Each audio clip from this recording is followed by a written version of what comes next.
কালকে বাড়িতে খাবো বলে ভাত রান্না করেছিলাম, বাট বাড়িতে আর খাওয়া হয়ে ওঠেনি, তো ভাতটা রয়ে গেছিলো। তো আজকে ঠিক করলাম পান্তা ভাত খাবো। অন্য সময় পান্তা ভাত খেলাম তো আলু চোখা বা একটু নর্মাল কিছু করে নিলাম, হয়ে যায়। কিন্তু আজকে আবার ছুটির দিন, তো সেই জন্য পান্তা ভাতের সাথে একটু ভালো প্রিপারেশন না করলেই নয়। যেহেতু ছুটির দিনে একটু ভালো মন্দ খেতে ইচ্ছা করে, তো সেই জন্য প্রথমেই করে নিয়েছিলাম ডালের বড়া। আর শুকনো লঙ্কা ভাজা কিন্তু মাস্ট পান্তা ভাতে। তার সঙ্গে একটু চিংড়ি ভাজাও করে নিয়েছিলাম। আর তার সাথে কালকে রান্না করার চিকেন ছিল। উফ, ওই বাসি চিকেনটার খেতে যে কী অপূর্ব হয় না, রান্না করার থেকে পরের দিনকারও বেশি খেতে ভালো লাগে। আর একটু কাঁচা পোস্ত বেটে নিয়েছিলাম।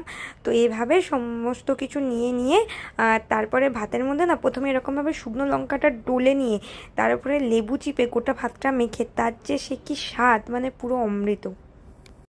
সাথে তো আবার এত প্রিপারেশন রয়েছেই। আর পান্তা ভাতের সাথে ডালের বড়াটা কিন্তু খুব ভালো যায়। তো যাই হোক, খেয়ে দিয়ে একটা জম্পেশ ঘুম দেবো। খেতে খেতেই ঘুম আমার চোখে অলরেডি চলে এসছে। আজকে ছুটির দিন, কোনো সমস্যা নেই। খেয়ে দিয়ে একদম সোজা ঘুম। আর এই চিকেনটা দিয়েও কিন্তু পান্তা ভাতটা খেতে খুব ভালো লাগে। আর চিকেনটা একটু কালকে ভালো কষা করেই করা ছিল, ওটা যাতে পুরো জমে যাচ্ছে।